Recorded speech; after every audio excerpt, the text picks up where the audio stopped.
আসসালামু আলাইকুম, চলে আসলাম আরও একটি ব্লগ নিয়ে আপনাদের কাছে। আজকে যেই বিষয়টা বলবো সেটা হইতেছে, দেখতে দেখতে কিন্তু বাংলাদেশে প্রায় 300 সিসির বাইকগুলো চলে আসলো, মানে অনেকগুলো বাইক চলে আসছে।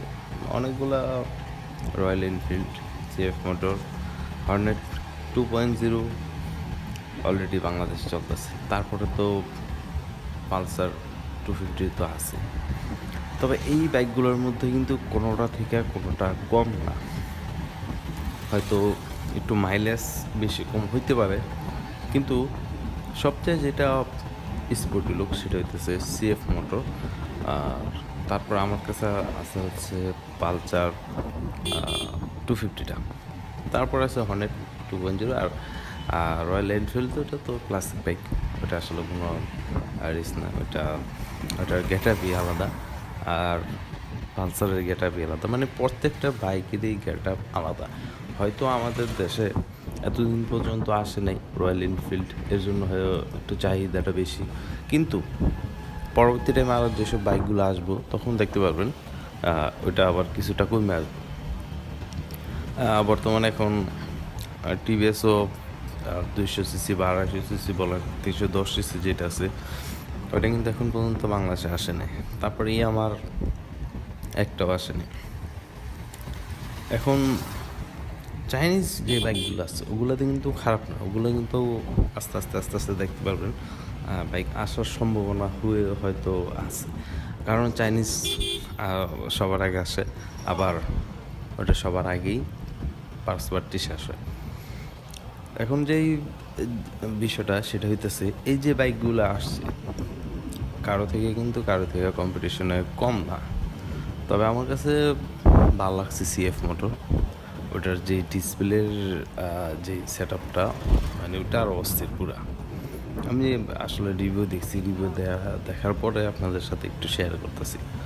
আর রয়্যাল এনফিল্ডের যেটার ডিসপ্লে সেট মিটার, ওইটার সিস্টেমই আলাদা।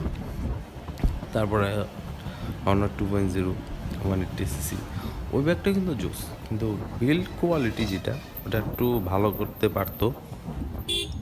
তারপর আছে হিরো 125 সিসি, যেটা এক্সট্রিম, ওটা বিল্ড কোয়ালিটি একেবারেই অতটা একটা মজবুত না।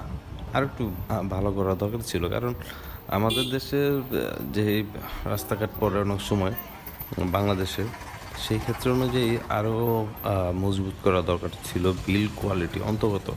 কারণ বাংলাদেশের সাথে অন্যান্য দেশের রাস্তা আপনি মিলাইতে পারবেন না, যেহেতু বাংলাদেশের রাস্তার ফিনিশিংটা অত ভালো হয় না। আর যদি ইন্ডিয়ার কথা বলি, ইন্ডিয়াতে দেখবেন ওইখানে রাস্তাও ফিনিশ কোয়ালিটি ভালো, তারপর লেন আছে কয়েকটা। তবে বাংলাদেশে ইদানিং দেওয়া হয়েছে, এমন না যেন হয় নাই, আস্তে আস্তে হয়তো আরও ডেভেলপমেন্ট হইব, দেখা যাক। তারপরে ওই দিন দেখলাম রয়্যাল এনফিল্ড, চোখের সামনে ভালোই লাগছে।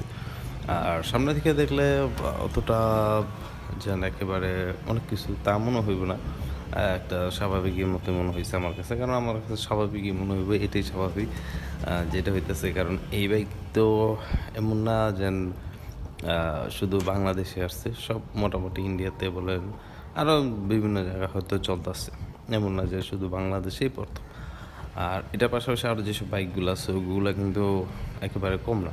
তবে যাদের স্পোর্টি বাইক বা স্পোর্টস বাইক পছন্দ, তারা দেখবেন স্পোর্টস বাইক কিনব, তারা কিন্তু রয়্যাল এনফিল্ডের দিকে ঝোঁক দিব না। তবে আমার সব দিকেই ইচ্ছা আছে।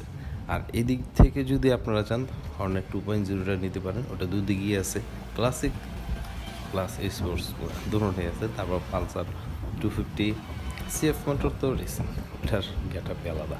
এখন মূল কথা হইতেছে, যদি ভালো সার্ভিস দিতে পারে তাহলে বাইকগুলো ভালো দিক যাওয়ার পরিকল্পনা হইতে পারে, বা মানুষের চাহিদা থাকতে পারে। একটা বাইক হচ্ছে সার্ভিসের দিক দিয়ে অনেক কিছু ডিপেন্ড করে।